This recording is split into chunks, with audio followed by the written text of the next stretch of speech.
Dear world, I understand that you are upset with us here in Israel. Indeed, it appears that you are quite upset, even angry. Indeed, every few years you seem to become upset by us. Today it's Lebanon. Yesterday it was the brutal repression of the Palestinians. Before that it was the bombing of the nuclear reactor in Baghdad and the Yom Kippur War and the Sinai Campaign. It appears that Jews who triumph and who therefore live upset you most extraordinarily. Of course, dear world, long before there was an Israel, we, the Jewish people, upset you. We upset the German people who elected Hitler and upset the Austrian people who cheered his entry into Vienna. We upset a whole slew of Slavic nations, Poles, Slovaks, Lithuanians, Ukrainians, Russians, Hungarians, and Romanians. And we go back a long way in the history of world upset. We upset the Cossacks at Khmelnytsky, who massacred tens of thousands of us in 1648 to 1649. We upset the Crusaders who, on their way to liberate the Holy Land, were so upset at Jews that they slaughtered untold numbers of us. And for centuries we upset the Roman Catholic Church that did its best to define our relationship through inquisitions, and we upset the arch enemy of the Church, Martin Luther, who in his call to burn the synagogues and the Jews within them showed an admirable Christian ecumenical spirit.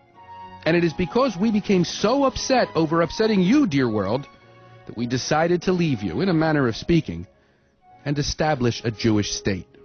The reasoning was that living in close contact with you as resident strangers in the various countries that comprise you, we upset you, irritate you, and disturb you. What better notion, then, than to leave you, and thus to love you, and have you love us? And so we decided to come home to the same land we were driven out of 1900 years earlier by a Roman world that, apparently, we also upset. Alas, dear world, it appears that you are hard to please. Having left you and your pogroms and inquisitions and crusades and holocaust, having taken our leave of the general world to live alone in our own little state, we continue to upset you. You are upset that we repress the poor Palestinians. You are deeply angered over the fact that we do not give up the lands of 1967, which are clearly the obstacle to peace in the Middle East. Moscow is upset and Washington is upset. The radical Muslims are upset and the gentle Egyptian moderates are upset. Well, dear world, consider the reaction of a normal Jew from Israel. In 1920, in 1921, and 1929, there were no territories of 1967 to impede peace between Jews and Arabs. Indeed, there was no Jewish state to upset anybody. Nevertheless, the same oppressed and repressed Palestinians slaughtered tens of Jews in Jerusalem, Jaffa, Safed, and Hebron. Indeed, 67 Jews were slaughtered one day in Hebron in 1929.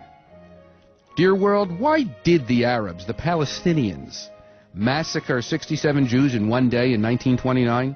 Could it have been their anger over Israeli aggression in 1967? And why were 510 Jewish men, women, and children slaughtered in Arab riots between 1936 and 1939? Was it because Arabs were upset over 1967? And when you, dear world, proposed a UN partition plan in 1947 that would have created a Palestinian state alongside a tiny Israel, and the Arabs cried no and went to war and killed 6,000 Jews, was that upset caused by the aggression of 1967? And by the way, dear world, why did we not hear your cry of upset then? The poor Palestinians who today kill Jews with explosives and firebombs and stones are part of the same people who, when they had all the territories they now demand be given to them for their state, attempted to drive the Jewish state into the sea.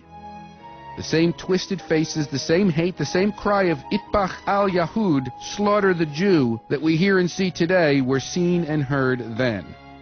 The same people, the same dream, destroy Israel. What they failed to do yesterday, they dream of today, but we should not repress them.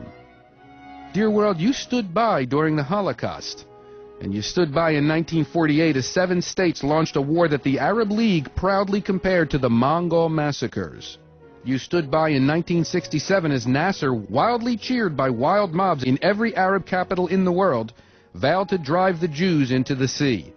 And you would stand by tomorrow if Israel were facing extinction.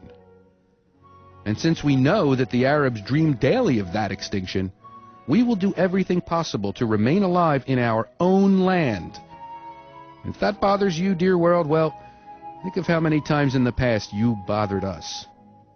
In any event, dear world, if you are bothered by us, here is one Jew in Israel who could not care less.